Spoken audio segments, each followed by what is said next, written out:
Wako wanaodhamiria kukwepa kodi. Wale tumekuwa tukichukua hatua. Kwa mfano, katika kipindi cha miaka 4 tumeweza kuwapeleka mahakamani walipa kodi waliokusudia kukwepa 77, na kesi zipo ambazo tumeshinda na zingine ziko kwenye hatua mbalimbali. Lakini tumekuwa tukipambana na wanaotoa risiti feki,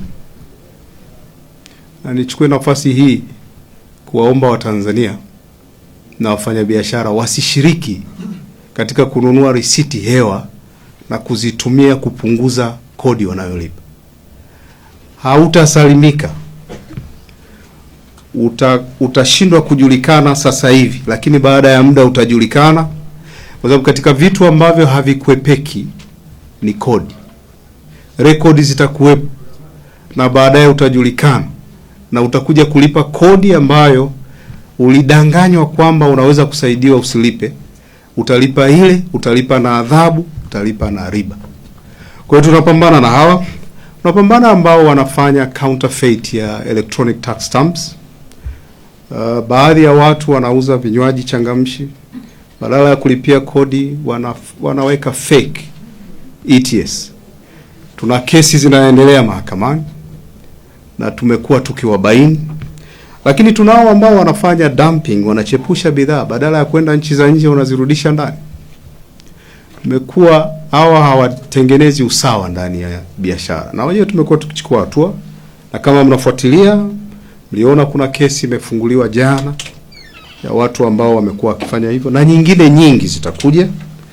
Tumekuwa tukipambana na ambao wachache wanapewa exemption lakini wana abuse. Tumechukua hatua mbalimbali. Tumekuwa tukipambana na watu ambao wanadanganya pale custom kwa kufanya undervaluation ya imported goods. Zote hizi ni njia ambazo zinaondoa usawa katika kulipa kodi. Na moja ya kazi yetu ni kutengeneza usawa ili wale wanao comply wasife, waendelee kufanya vizuri zaidi.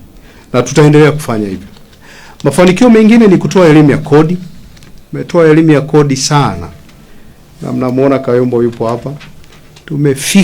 Tunatoa elimu ya kodi kupitia seminar, kupitia mlango kwa mlango, lakini kupitia waandishi wa habari. Hata hii ya leo sio tu mafanikio, ni elimu ya kodi.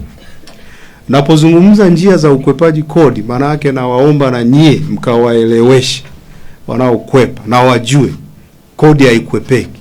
Inaweza kuahirishwa tu, lakini baada ya muda itajulikana na utalipa. Kwa hiyo tutaendelea kutoa elimu.